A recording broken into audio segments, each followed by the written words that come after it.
you are quoting a Psalms or you are quoting something from the New Testament, then trust me, you don't reach nowhere. There's so much things to know about Hile Slassie. How you view and how you see and how you recognize yourself. If he is a Ras, not just running out around the place and smoking ganja and talking about Jah Rastafari, that is nothing. That is nothing. Now, what if a youth right now I declare themselves Rasta? But just like the Marcus Garvey situation, a whole heap of them don't really take up no book and study about Hile Slassie. What them do is take up the Bible. The Bible is not a history book of Hile Slassie. The Bible don't show you the works and the situations that Hile Slassie find himself in and how he maneuver himself out of it. When a man tell you say, Hile Slassie say, and then him quote the Bible, that is some Christian mindset. You need to get the autobiography of Hile Slassie, volume 1 and volume 2, and the selected speeches of Hile Slassie to find out what Hile Slassie say.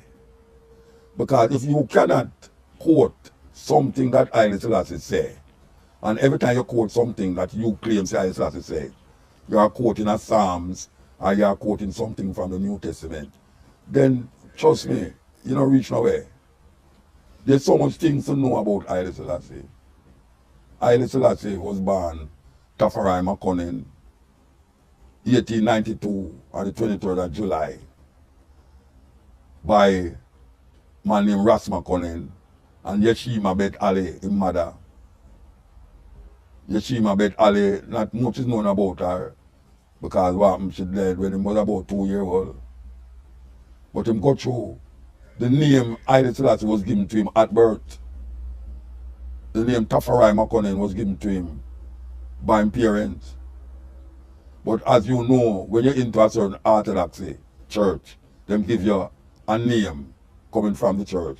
Like when I did born, my mother came to go a Roman Catholic church and give me a Roman Catholic church name, which we don't use it every day for my birth certificate. But Hile Slassie has become a figure to be reckoned with because of the Rastafari movement outside of Ethiopia. When Hile Slassie started to rule Ethiopia, he was about 14 years old. 14, as Lich Tafari Makonnen. And then he become Rastafari Makonnen. Ras is a title in Ethiopia. Ras, title. Tafari means one to be feared. That is what Tafari means. And in that time, when Menelik defeated the Italian army at the Battle of Adwa, and him start to rule and him start to get sick, him didn't need a person to take over from him. And him designated a woman by the name of Zadito, translated means Judith. And she ruled as Empress of Ethiopia. Meanwhile, Rastafari was what we call king. Not king of kings, king of Ethiopia. And he was the one who was doing the everyday work in Ethiopia until she died. And when she died, he was crowned Emperor Hile Slassie I, King of Kings, conquering line of Judah, elect of God. This is not Rasta pronouncing these things. This is something of the Ethiopian tradition. Because the Ethiopians actually believe that their emperor is descended from Solomon and a woman by the name of Makeda. Makeda was the queen of Seba out of Yemen when Ethiopia empire stretched even into Yemen. We must know all these things because it can help to strengthen how you view and how you see and how you recognize yourself. If you is a Ras, not just running out around the place and smoking ganja and talking about Jah Rastafari, that is nothing. That is nothing. When Tafari Makonnen go up on the throne, him start using his original name. Hile Selassie the first. The reason why them say Hile Slassie the first is because he was the first emperor that named Hile Slassie on the throne. It's like how you have Queen Elizabeth II. The reason why she named Queen Elizabeth II is because he didn't have a queen named Queen Elizabeth I.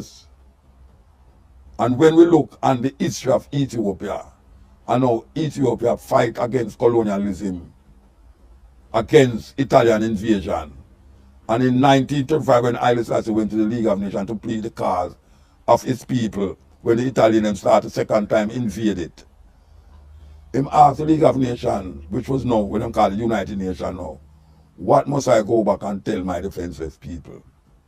You have struck the match in Ethiopia and it shall burn Europe. Hile Slassie. People say, if the world had listened to that little man, World War II might have never begun. In the book, Great Men of Color, by J.A. Rogers, who was a Jamaican, Volume 1, him say, when him recognize and look at Hile Slassie, him say, behold the perfect man. Not me say, go and look, go read J.A. Rogers. So when we say Hile Slassie, it's not something where we just raffle and pick it out our box. It's something that the Rastafari think deeply about, consciously, even though them say we are idiot. Because we don't believe in a spirit God. We believe in a life as we see it. The natural order come from nature, and them can't destroy that. Instead of them destroy nature, nature going to destroy them. Because all this climate, this and environmental this, it's just man try to survive in a climate where him perpetuate and him put into practice. So when we say, why man, the world about to destroy, the world, the earth have a way for just govern up things and put it out back and still there. But man, I don't know how long I'm going to go there. Just like how man say God create man in his own image. Now we say man create AI in his own image. And just like how man claim, say him go against the God when create him. Maybe the AI when go against him. A noble family in eastern Ethiopia. But after all was said and done and the dust settled, Tafari Makanen ultimately emerged victorious. His campaign for ultimate power began with him forcing the Empress Zauditu to crown him king in October 1928, and following Empress Zauditu's sudden death 2 years later, Tafari was finally crowned the Negusa Negast, meaning the King of Kings of the Ethiopian Empire. And from his coronation onwards, Tafari would now be addressed as His Imperial Majesty Emperor Haile Slassie I.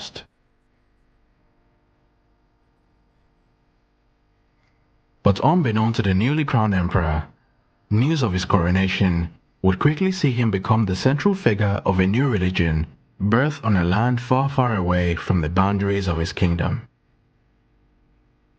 On a small British colony, where black bodies had long been subject to scorn, ridicule, and subjugation, the news of Selassie's coronation would now be seen by thousands of black Jamaicans as a sign that the day of salvation was at hand.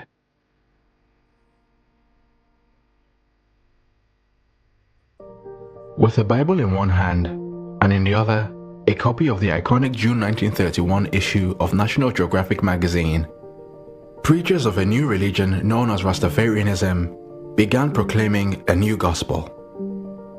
According to them, Selassie's coronation was the fulfillment of a prophecy by the Pan-African activist Marcus Garvey, who famously encouraged his supporters to look to Africa, where a black king shall be crowned, for the day of deliverance is near.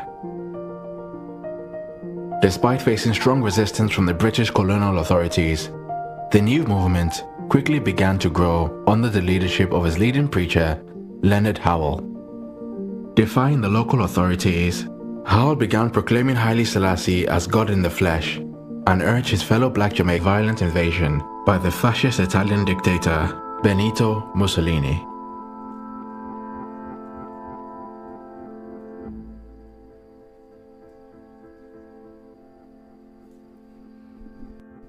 Fox Movie Tone brings you the world's news. Lowell Thomas speaking. Rome. In a blazing radio address, Mussolini proclaims his decision, war. Despite the League of Nations, Italy will conquer Ethiopia. Addis Ababa, Hile Slassie protests to the League that the Italians have already invaded Ethiopia. So the Emperor orders complete mobilization. He marshals his hosts of fighting men to defend his frontiers. The Emperor broadcasts an impassioned plea to the outside world to save Ethiopia from Italian conquest. The President of the Ethiopian Parliament speaks, and an American radio man introduces the Emperor especially to America. Hello, America. This is Addis Ababa. Qu'il souhaite ardemment et qu'il leur est indispensable. He defends his country's cause, calls upon the world to stop the war, and declares that Ethiopia is firmly for peace. De l'an passé, le peuple éthiopien est fermement attaché à la paix, mais il est en même temps... A nation praying for peace but ready to fight to the last. Rome deciding war. The League of Nations preparing to impose penalties.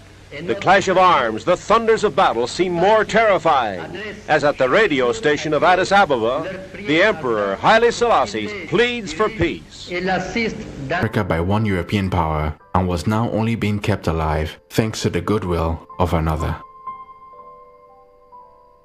Selassie's expulsion from Ethiopia would even see him being branded as a coward by his forerunner, Mark. With many African countries pushing to become independent democratic states, the idea that a country as large as Ethiopia could continue as an absolute imperial monarchy was simply unacceptable to many within Ethiopia's emerging intellectual class.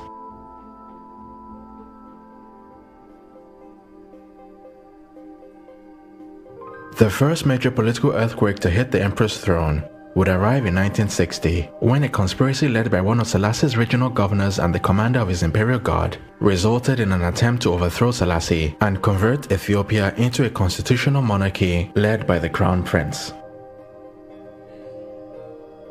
Although the generally poor state of the economy and the desire for democracy amongst Ethiopia's educated classes meant that there was some level of popular support for the coup, the overthrow was ultimately unsuccessful thanks to some swift actions taken by Selassie loyalists. Despite its failure, the 1960 coup would frighten even Selassie's strongest supporters, and some of those who were brave enough to face him began calling for Selassie to consider democratic reforms.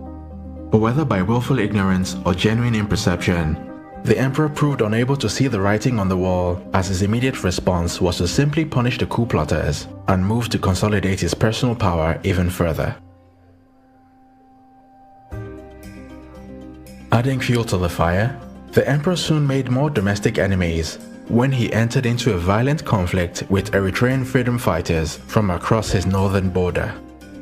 This long-standing dispute began when nationalists from the land of Eritrea, which had been federated to Ethiopia by the United Nations back in 1952, began violently agitating for their independence from Ethiopia. In response to Eritrea's demand for independence, the emperor swiftly dissolved the UN-created Federation of Ethiopia and Eritrea and annexed Eritrea as part of Ethiopia. The irony and hypocrisy of an anti-imperialist icon forcefully annexing a smaller country may have been completely ignored by Selassie's global audience, but the violent 29-year armed struggle that followed will forever taint Selassie's image in the eyes of millions of his subjects. Christ promised that he will return within 2,000 years, and him said when him come, he will be the King of Kings, the Lord of Lords, the conquering Lion of Judah, through the lineage of King Solomon and King David. Now, my life have great meaning to me, so I really search to find out if God is here. When I search, I look in at Ethiopia, I look all about, looking at Germany, because I'm not prejudiced. I look for God. I looking at Ethiopia, I see one man stand up with these names, Emperor Hile Slassie, name King of Kings, Lord of Lords, conquering Lion of Judah, through the lineage of King Solomon and King David, written in the Bible. One of my things is that the Bible, them say that King James edit the Bible. Now, my understanding is that King James edited the Bible, I don't think he will edit it for the benefit of black people. So when the revelation turned out that Hile Slassie is the King of Kings and the Lord of Lords, coming straight through the lineage of King Solomon and King David, then you know, we really know that this is a Christ return. Because we know in this world, yeah, when the white man edit it, he wouldn't edit it in our behalf. You know, he would have more edited to make it look like England going to be the big thing. But in the last days, they had proved out that is Ethiopia, Hile Slassie, you know, and Hile Slassie name is Rasta. So we are called Rastas, you know, called by his name. And then it's a lot of things. We go as far as saying, him say when him return and you call upon him. Now this is God. Him say when him return and you call upon him. The wall of famine and its image in the media severely undermined Selassie's government's popular support, and the reverence and personal prestige of the emperor was irredeemably devastated. Revolutions and uprisings before it, the Ethiopian Revolution would ultimately ravage its own children. The political instability and infighting that followed the emperor's overthrow would see over 1 million Ethiopians lose their lives, and an even larger number either displaced or plunged into absolute poverty. And so perhaps when future generations judge Selassie's 60-year reign as regent and emperor, they just might conclude that his services to his country carried more weight than the many great mistakes which he undoubtedly made. We want to tackle a subject where I don't know how it reached the level where it reached, especially amongst the Rastafari community, but it's something. You know, when we just start Rasta, I hear Rasta talk about Zion. You know, you have some little song where them sing, "I want to go to Zion," or "You can't go to Zion with no carnal mind." And Zion is a holy place, no sin can enter there. Now, I have the opportunity to go to Zion in Jerusalem, the city of the great king, which was King David, according to how them write it. when it say, the Bible say, Zion, it talk about a city in Jerusalem, or upon the outskirts of Jerusalem. It's a mountain top. Not very tall mountain, because today you can find tourists venture up there. I remember them show me one place and them said this is where David's tomb is. I don't know what the hell them talking about, but me and Tony Rebel have the opportunity to go in there. I said, wow, David buried inside that, so I joke business still, because for me check it. Anyway, Rasta talk about Zion over the years, and you know, him then shift from Jerusalem Zion to Ethiopia Zion. So most Rasta when them talk about Zion, them really are talk about Ethiopia as Zion. And the reason being is that we tend to have a Judeo-Christian mindset as it relates to Rastafari. And it's very difficult for Rastas to come out of that Judeo-Christian mindset, especially when him associate and validate most of him thinking with Judeo-Christianity.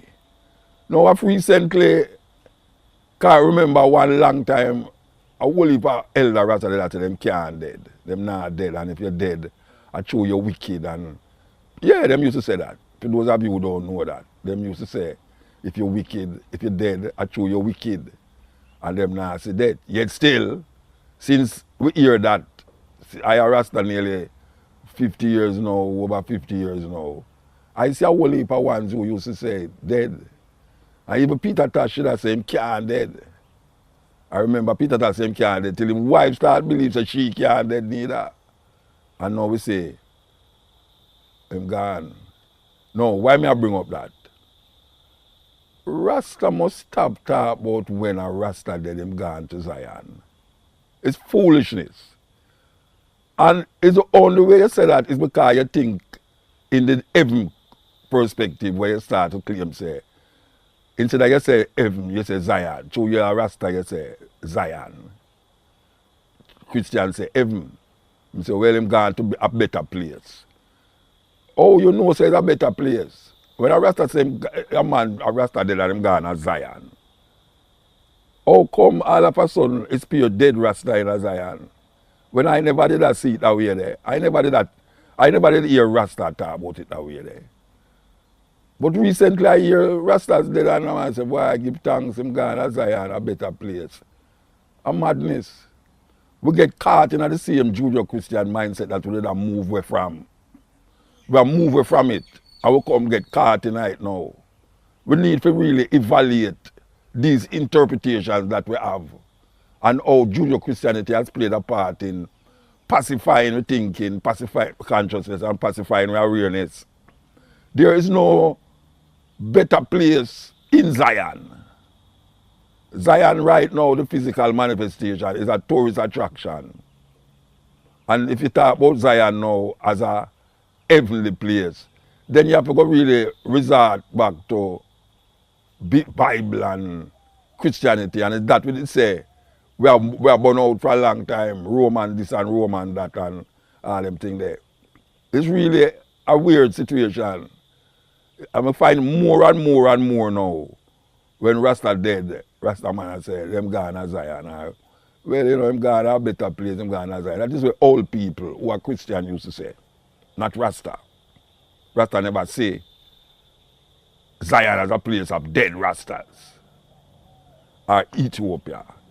When man say want to repatriate to Zion, it means he want to repatriate to Ethiopia. So by the time say want to go Ethiopia and not about him go Zion, because that show how deep him in that Judeo-Christian mindset that him can't say nothing outside of that.